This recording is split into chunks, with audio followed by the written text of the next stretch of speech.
What's up, guys? It is Saturday. Sorry for the cough. I've got this upper respiratory thing going on here, but I wanted to make this little video. It's actually probably going to wind up being a fairly long video. I'm going to do it as quickly as I can. Of course, you saw the title. The customer is not always right. I'm in my wife's car, her Toyota Sequoia, and I forget just how nice this car is. I wish I had a newer Tundra. But so bear with me, I'm kind of trying to set the camera up and wanted to show you guys. I'm probably just going to park out here. I'm headed to get some breakfast. I didn't eat last night, wasn't feeling too hot, so now I'm hungry. But something I wanted to make a video on for a while, and I kind of put it on the back burner, and then I bring it back forward when something comes up. But I'm going to give you 4 or 5 examples here of the customer not always being right. So last year, 2018, we did a ton of work, 5 days a week, pretty much every week, with the exception of just a few weeks there in the wintertime. Doing, you know, about 2 to 3 jobs a day most days. So that adds up pretty quickly to be a lot of houses. And then, of course, I've got a lot of years of part-time in the summer doing roof cleaning, soft washing on the side. And just so you guys can understand where we're coming from, we're all but 1 5-star rating on our Facebook page, and our Google page we only have 1 rating, and it's the negative customer. None of my customers have ever gave us a Google review because I don't promote my Google page. I just tell everybody to go on Facebook and leave us a review. That's where most people are at anyway. Hardly anybody uses the Google stuff around our area. So but for all of those customers, we have complete straight down the line 5-star ratings except for 1 person. So that should tell you something there, you know, about how we try to do our business. We try to absolutely do the best job we possibly can every time. And if we miss something or mess up on something, which is going to happen when you do that amount of volume, you can be 90, 98, 99% perfect. But if you do 1,000 jobs, you're still going to have a couple that, you know, you miss something on. If we miss something, we come back and fix it. You have to. I mean, there's no choice in it. But the saying and the mentality of the customer is always right is absolute hot garbage. It is baloney. Let's analyze that statement for a minute. The customer is always right. Okay, the key word there is right. And if there is right, that means that there is something that is right and there's something that is wrong. So there is an objective right. The customer doesn't just get to make up what right is. When you do a job for a customer, or just think about it when you're a customer, you're entering into an agreement with a contractor to do a specific job for a specific price with certain conditions, and he can screw that up and you can screw that up. You're both mutual parties here.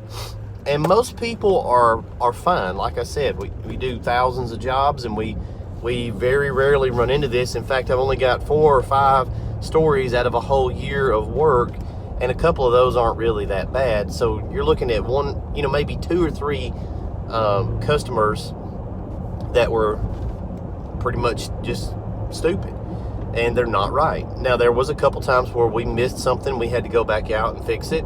No problem. And that's where we were wrong. We missed something. But where we would have been really wrong is to not take care of them. So I'll give you an example. Had a guy last summer, first of last summer, he called us, found our Facebook page.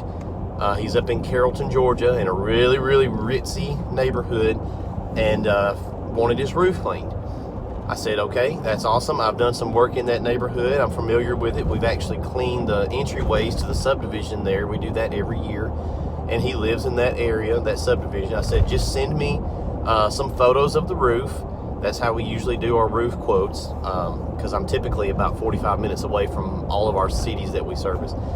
I said, send me, you know, 3 or 4 photos of the roof, and we'll get you a price on everything that's dirty, and we'll go from there. Okay, cool. So he sends me 4 or 5 photos of the roof. He says, this is everything that's dirty. Roger that. I said, you're looking about $500, you know, it may be plus or minus $50 one way or the other, but no more than that. That'll get you taken care of on the roof. Okay, that sounds good.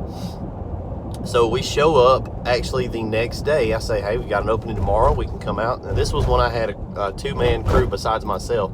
I was usually out advertising, but I went with him on that day. And we had several roofs to do. So we show up at his house. And I say, yeah, we can do this for $500. Get out of the truck. He meets us out the front door, and he says, all right, man, glad you guys are here. So I want the roof done. We want to go ahead and get the soffits washed up all the way around. I've got a retaining wall back here I'd like to get y'all to clean. And then the patio, the floor under my back patio is dirty. We'll see if y'all could clean that. And then I've got some rocking chairs that I'd like for you to hit as well. Sound good? When you get done, just let me know and I'll pay you. He said all that in one sentence. I said, well, time out here just a second. That's a whole lot more than your quote was for. I said, now we can do all that, but that's not what we discussed. And he said, well, you told me $500. I said, yes, sir. I told you $500, and that was for the roof. We didn't talk about anything extra, nothing else. And he's like, okay, well, what do you think it'd be to do all that?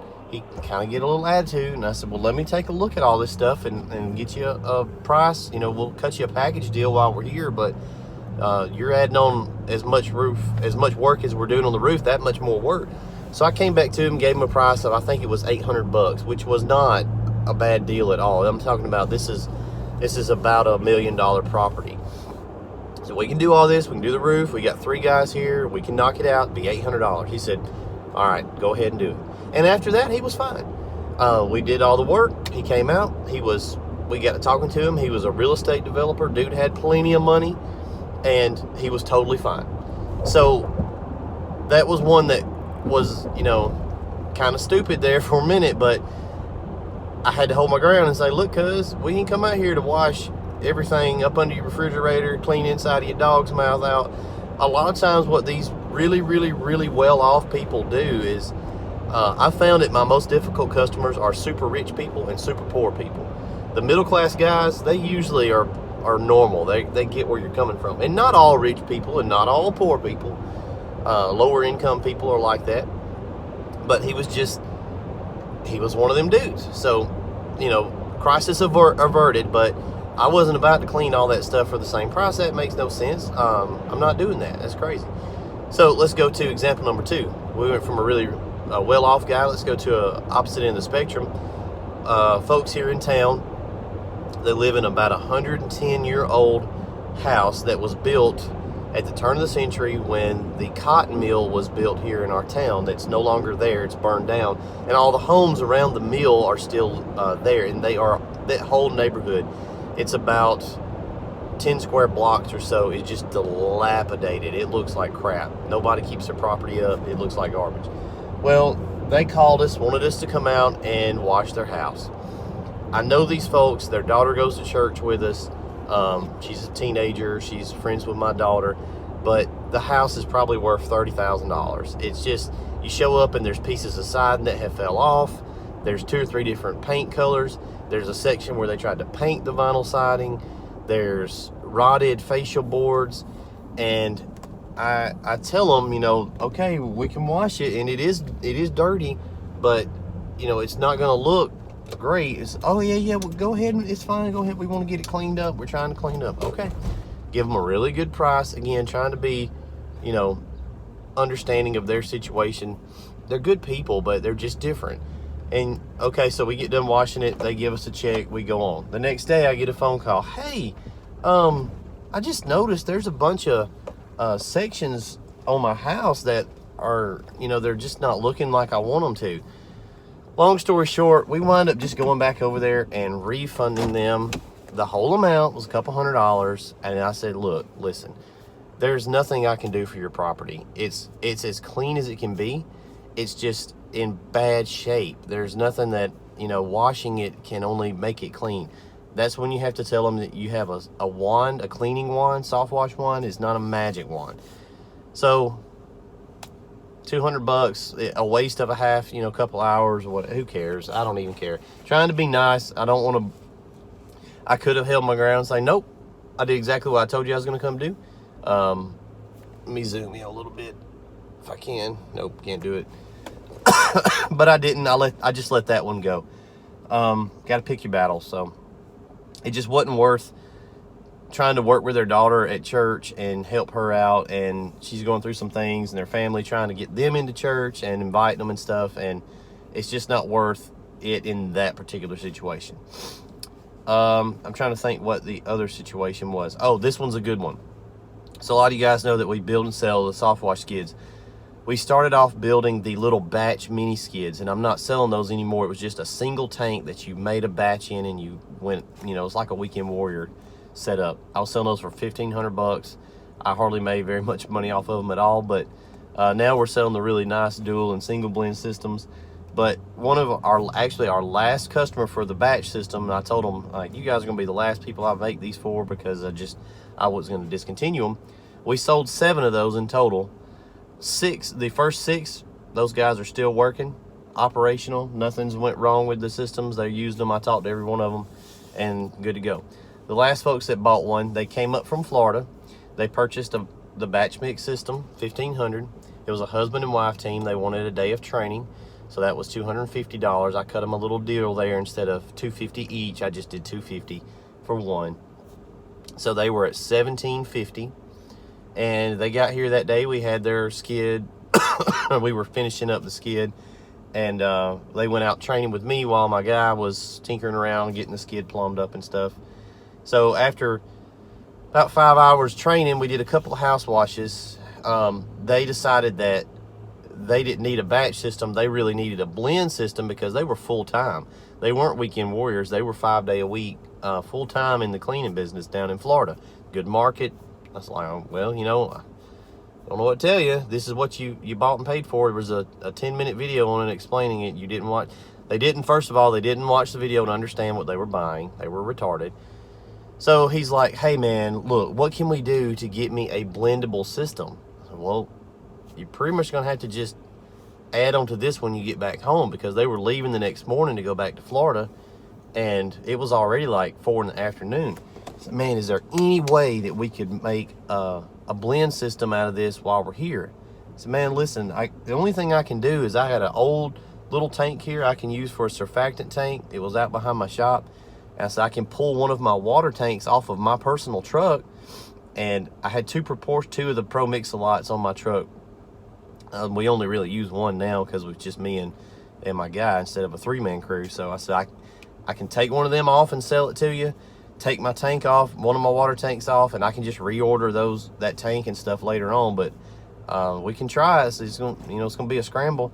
Okay, cool. So they go back to their hotel, and we go to working, and we convert their little batch skid to a blendable skid in like 4 hours. Replumb it, rewire it, put the metering system on, and it's not pretty because, again, that ain't what you ordered, and we had to scramble. So, but it worked. We got it all to fit on a pallet. They were good to go. I mean, it wasn't like it would if I had built it, you know, intentionally. But I had everything tied down, strapped down. It was good.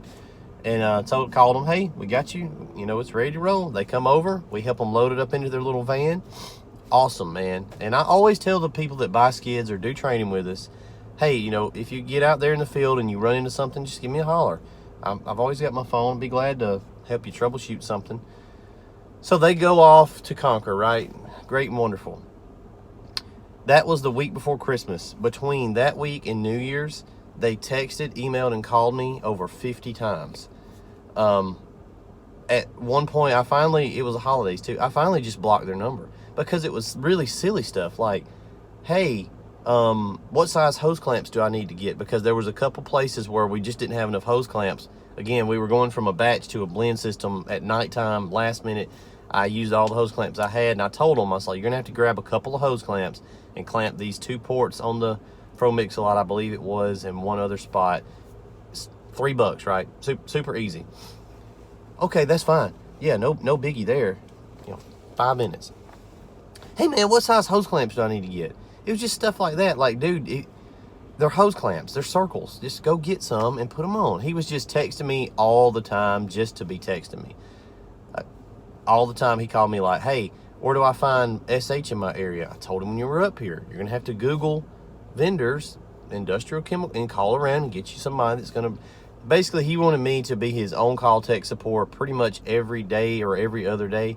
And that's not what you know, the hey, give me a holler if you need anything is a courtesy. It's not, you can't call me every day on stupid stuff. They wound up dropping a tank on their wand and busting it. I had to tell them how to fix that.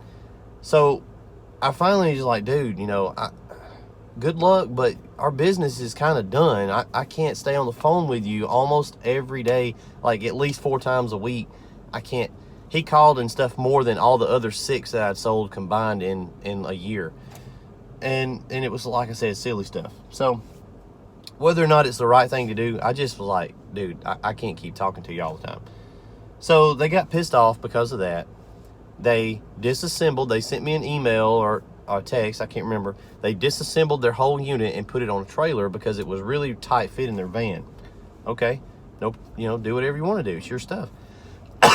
Well, they wound up tearing up all their stuff. Like I said, they broke their wand. They burned their pump up, which I don't know how they did that.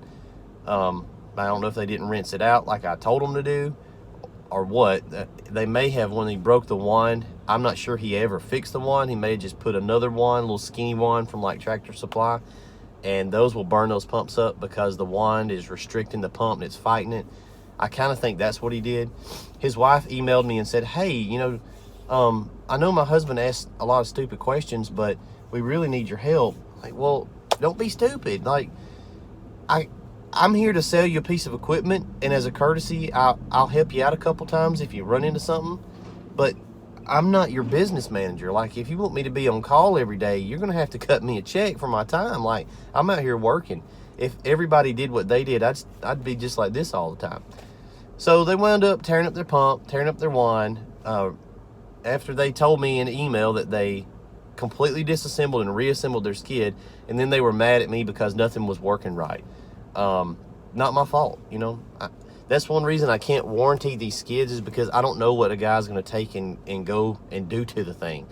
If you're taking stuff apart and relaying it out and rebuilding it and burning up a pump in less than 3 weeks, that's pretty crazy. And so it's just people that you deal with. That's one reason I wanted to move away from those batch skids, is because they were so cheap. It was attracting a lot of Joe Blow guys like that, and then they're just stupid. And so when they tear up something, they're not going to understand that they're stupid. They're going to just start pointing fingers and blaming everybody. He told me while he was up here, that guy, and I went to his Facebook page. I've actually got a picture. Let's see if it's on my iPad. Let's see. I believe it would be on my iPad. I've got a picture. No, I took it off. Anyway, this was the blend, the little mini skids we were building.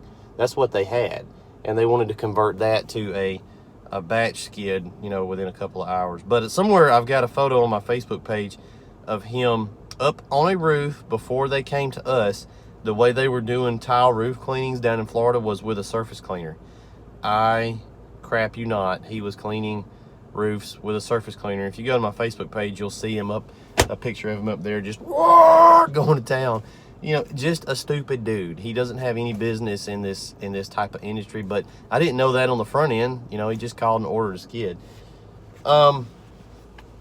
Example number 3 or 4, whatever we're on here, is this lady from the other day. So she calls and wants a quote for cleaning her roof, right? Gives us the address, and we were actually in Birmingham working that day, and my guy, Dusty, he was like, I remember that house. We pulled it up on Google Images. He said, I talked to her last summer. One day he was out advertising, and he went by there, gave her a flyer, and he lives in the same city. He was like, I remember that house. We talked, she's dirty on the front and the back of the garage. I said, okay. I said, ma'am, we'll get by there and look at it again, or if you want to shoot me some photos, either way, we can get you a quote. He was like, you know, I want to say I told her $450 because it was just a little bit, but it was several places where it was a little bit. So, okay. So she sent us several photos of the front, which was what he remembered, and she sent me this one of the back of the house. Okay, I'm going to hold it up so you can see. Hopefully, with the glare, you can see that. Sent like 6 photos, and she said there's very little on the back, and the front, which we already knew about, and the back side of the garage is dirty. I was like, okay, I got you. I said, well, I'll tell you what, He may come back by there again this weekend and touch base with you. But if not, I think we're probably going to be in that same ballpark range, 450. Okay, awesome. So he actually called her over that weekend and talked to her again, going off of these photos, this photo that she sent, and what we had talked to her previously, 450. And that was the front. Again, there's nothing on the back in this photo. Absolutely not a stain to be seen anywhere. And so we show up the day that we're going to come out. We do the work. We clean the front. We clean the back of the garage. I kind of glance at the back of the house, and just as we're there, didn't see anything. And that's the end of that, right? We get our. She was actually slow to pay. She was home when we got there. She left, didn't pay us while she was leaving, and she's like, I can PayPal you. So okay, that's fine. I don't know why you didn't just give me a check while you were here. Now there's a PayPal fee. So she finally pays us really, really late that night. I want to say it was like 11 o'clock that night, $450. Okay. My buddy, while we were at that house, another guy that does roof cleaning, Auburn Pressure Wash, good dude. We did a Facebook Live of that house, advertising, and he messaged me and was like, how much did you charge on that house? Because she called me too, and he just went off of, I think he uses a tool where he can pull the house up and estimate the roof square footage, and he gave her a price based off of that. And he gave her a price of like $1,200 and some change. Of course, that was assuming doing the entire roof. But the whole roof didn't need it, again, because the back was not dirty. According to the photos, according to what she told us, according to what we agreed on, the back was fine. So we just did the front side that was dirty and the back of the garage. And we charged her $450. So you can see we're pretty much in the same ballpark. If we'd have done the entire roof, yeah, it'd have been over $1,000. So job's done, right? She texts me 2 days ago and says, hey, there's still stains on the back of the house. Now the back of the garage is kind of on the back of the house, and I say, okay, shoot me a couple of photos and we'll get back out there and retreat it. And I'm thinking, the back of the house? We didn't do anything on the back of the house. These are the photos that she sent. And I'll scroll over. She sends this photo, which, as you can see, is the back of the house, but it's from a totally different angle. And all the things that she has circled, she's got a little line there on the ridge cap, little couple of stains there that were not visible in the first one, the side of that little peak. And over here on this side, now these were completely cropped out in her original photo. Her edge of her photo stopped right there. And the stuff on the top, you couldn't see. And the stuff on this side, you couldn't see because she was standing square onto the house in the photo she sent. And now she's standing over here catching these other angles. And I said, ma'am, we'll be glad to come back out and get that for you. But just understand that was not in our original quote. It's not a lot. I'd be glad to do it for you. If I had seen it the day that we were out there and you had said anything about it, we would have got it and probably just charged you another $75, while we were there. But I have to charge you a little bit because it's a whole nother coming out, setting everything up. We can get it probably $100, which is, guys, extremely fair.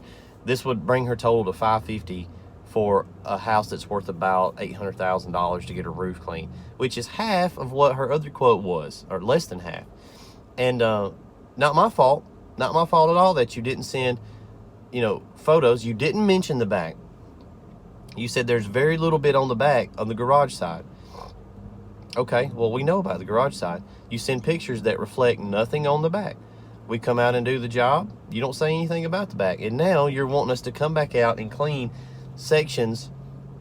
Even though it's not a lot, it's a whole half a day of us coming out and setting up that you never mentioned. They weren't in your photos. It's almost like you purposefully, like, hey, let me take this picture, and then when they come out, they'll find all these spots and clean them anyway. Well, that's kind of what I think she was doing, but I can't prove that. No, I'm not doing it. The customer is not always right. She was wrong. She did not indicate we did exactly what we agreed to come out there and do. And we got paid for what we did. And if you want us to come and do more, we'd be glad to do it. But I'm not going to come out there and wash a third more of what we've agreed to do, even though it isn't a lot. It's just the principle of it. I can't call a lawn guy and say, hey man, can you come cut my front yard? Just want to get my front yard tidied up. Okay, cool. And he comes out and cuts my front yard. And then I say, hey, man, well, what about the back? You know, the back still got leaves and it's just looking shabby, man. What's up? Well, I didn't tell him to do the back. I didn't pay for the back. We find this a lot where people don't care about the roof stains on the back of their house. They're just worried about the front, the curb appeal, and making it look good from the front. That happens all the time. I've got roof stains on the back of my house. They're not really bad. One day I'll probably clean them, but if they were on the front, I would have already cleaned them because I want my property to look good, you know, from the street side. So the customer is not always right, and I'm not going to bend over backwards. You got to hold your ground, guys, at some point. And the last example I'll give you is a 25-minute video. Oh my gosh, I didn't want it to be that long. Did a commercial job about a month ago, a little over a month ago. You guys, if you go down to my channel, you'll see it. A big warehouse that we did, $3,200 job, washed up, pretty good sized building. And they had a payment agreement, pay by a certain day. I have on my website payment terms. Residential is due date of service unless there's another agreement made. But we usually try to stick to date of service. When we come out, we get paid. Commercial, you have to understand, is a little bit different, okay? Net 30 days, I have to have a check at 30 days. 30 days from the date of service. Okay, so that, and I have a 20% late fee that is applicable if that 30 days runs over. Well, guess what? Tuesday, the other day, was 30 days. Haven't got my check. $3,200, where's my check? Haven't had it. So I emailed the lady back. I say, hey, guess what? Today's 30 days. I don't have my check. I said, if, you know, we do have a 20% late fee policy that can be applied. I said, if I get it by Friday, we'll be good. But if it's not in the mail Friday, then I'm going to have to assess the 20% late fee on you guys. It's business. Friday comes and goes. Today is Saturday and no check. So guess what? They're getting a 20% late fee. And that's, on $3,200, it's a pretty good chunk. That's $640. So now their bill is $3,840, and I'm going to hold them to that. My wife was like, no, don't do that. Yep, I'm going to do that because when I don't pay my bills, I have a late fee, and I understand that. This is a company that employs, 60, 70 people. They got plenty of money in the bank. If they couldn't afford to have the job done, they shouldn't have called me and had me drive over there and spend a day doing it. I've got chemicals cost in there, fuel, and paying my employee, and it is not right. Guys, have you a policy and stick to it. Don't let the fact that if they think you're just Joe Blow out here with a pressure washer and they can jerk you around, they're going to jerk you around. If you let them know, just like you're a company and you have policies, I'm a company and I have policies, and I'm sticking to them, and if you don't pay me, we'll go to court. I don't want to do that, and obviously you're going to burn a bridge there, but I have a standard, and when I work, I get paid. That's the facts. The lady told me, well, we only cut checks on Wednesdays, was her email reply. Well, the Wednesday was actually 30 days plus one more day, so she was only planning on cutting a check. She was planning on paying me, at least cutting the check one day late. That's not my fault that you guys cut checks on Wednesdays. I don't give a crap when you cut checks. If you know you cut checks on Wednesdays and you've got a bill that's due and it's going to roll you over, then you need to pay it the previous Wednesday, right? There's nothing stopping you from paying it a week early. You should have paid it the previous Wednesday. That way you had a check cut and postmarked and in the mail. And if I got it a couple days late, at least you had sent it out. But you can't tell me, hey, well, we only cut checks on Wednesdays. Oh, really? Well, the sun only shines on days that end in white. It don't really matter what your little office policy is on cutting checks. I want my money, and that's my policy is 30 days. So now you've went outside the window. You see, they have a policy and you have a policy. But if you just throw your policy out and let them go by theirs all the time, they're bending you over, and you don't have to take that. You're a company just like they're a company. We had that happen to us last year. We did a job for a local internet company, cleaned all the little satellite boxes around the county where all the wiring comes together. It's like a little service box. It'd be like on the side of the road. We cleaned like 30 of those one day. I think we charged them $25 a piece to clean them. It was a little, $600 or $700, 65 days before we got paid. And you always hear stories like this with small businesses. And what these bigger companies think they can do is call you out, and then just pay you whenever they get good and ready to it. It's not going to work that way, but not with us, and it shouldn't work that way with you guys either. Be a little flexible, be a little understanding. You want to be nice as you can, but at the end of the day, when I don't pay my bills, I get a late fee. I don't know if that works that way with everybody, but I think it does. And so when these other companies, when you don't pay your bills, that's fine. You can catch them fees just like anybody else. So guys, the customer is absolutely not always right. Sometimes, you know, you're going to have to give and take, and you got to pick your battles and see when it's worth it. And sometimes it's just not worth it. I'm not groveling for jobs. I'm not doing it. I'm going to do right by my customers. I'm going to hold up my end of our agreement to the best I can every time. But if I feel like I've done everything I was supposed to do, and I got a clear conscience about it, a lot of times, guys, I'm going to hold my line there, and I'm not going to budge. Not getting jacked around by these crazy folks. And most people aren't that way. Like I said, all 5-star reviews except one. And that one negative review was the folks that bought the skid and just tore it all to pieces. So you can't please everybody. Not everybody is your customer. You just got to kind of realize that on the front end.